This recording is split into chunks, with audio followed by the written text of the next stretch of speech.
The first time I noticed the camera, it wasn't obvious. No blinking light, no sound, no mistake, just a small reflection in the corner of the mirror.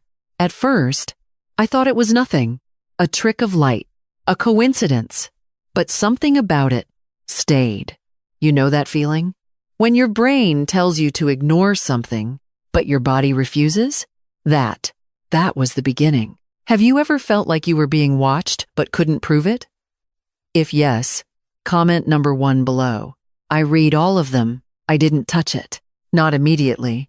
Because if someone is watching you, the worst thing you can do is let them know you know. So I pretended. Normal. Routine. Unaware. I brushed my hair, checked my phone, turned off the lights, and waited. Because observation goes both ways. That night, I didn't sleep. Not really.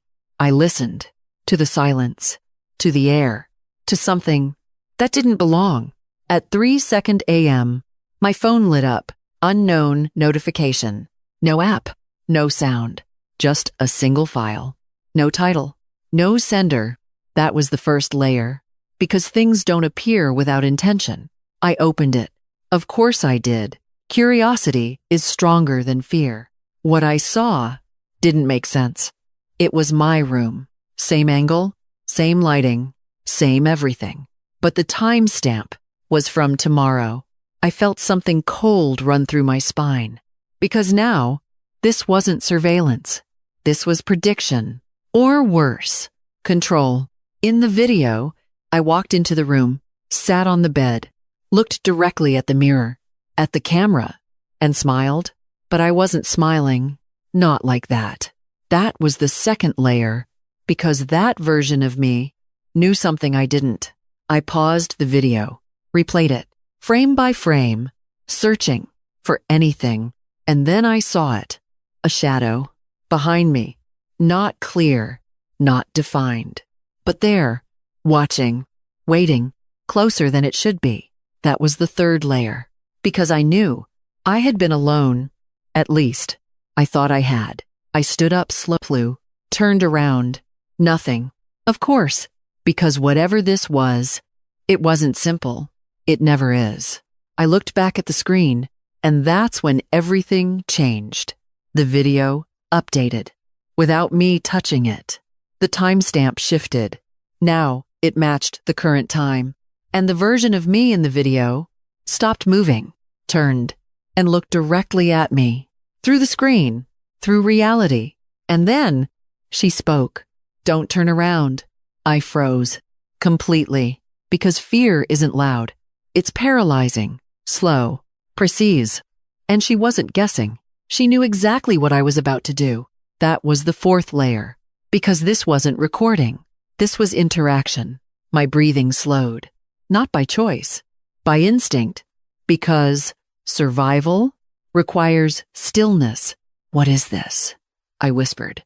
Even though I knew she could hear me. She's behind you, the version of me said. Soft, urgent, real. My heart stopped. Not literally, but enough. Because now, there was no doubt. I wasn't alone. That was the fifth layer. Because fear became reality, and reality became unstable. Who is she? I asked, but the screen glitched. Distorted, as if something didn't want that answer heard. Then it cut. Black. Silence. Heavy. Suffocating. I didn't move. Not for seconds. Not for minutes. Time didn't exist anymore.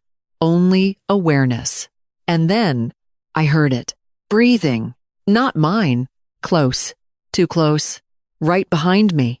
I closed my eyes. Because sometimes not seeing is safer. Don't react. The voice from the video echoed in my mind. Too late. Something brushed against my shoulder. Light. Deliberate. Cold. That was the sixth layer. Because now, it wasn't about watching anymore. It was about presence. I turned. I couldn't help it. Instinct always wins. And there she was, standing behind me, my reflection, but not in the mirror. In reality, same face, same body, Same everything. Except her eyes, empty, not lifeless, but occupied by something else. You weren't supposed to see that yet, she said. My voice, but not mine. I stepped back, slowly, because distance creates illusion of safety. What are you? I asked, even though the answer was already forming. She tilted her head, smiled, too perfectly. I'm what happens, she said, when you ignore the first sign. That line hit differently, because I remembered the reflection, the hesitation, the feeling I dismissed. This didn't start tonight. This started when I chose not to see. That was the 7th layer, the final one, because the real twist was never about the camera or the video or the version of me standing in front of me. It was about choice. Every moment I ignored something wrong. Every instinct I silenced. Every truth I avoided. Built this, created her. And now? I asked.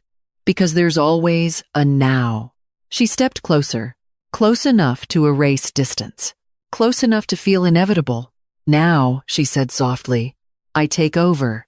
Simple, final, absolute. My phone lit up again. On the bed, another video, another timestamp. Tomorrow. In it, the room was empty. No me, no her. Just silence. Clean. Complete.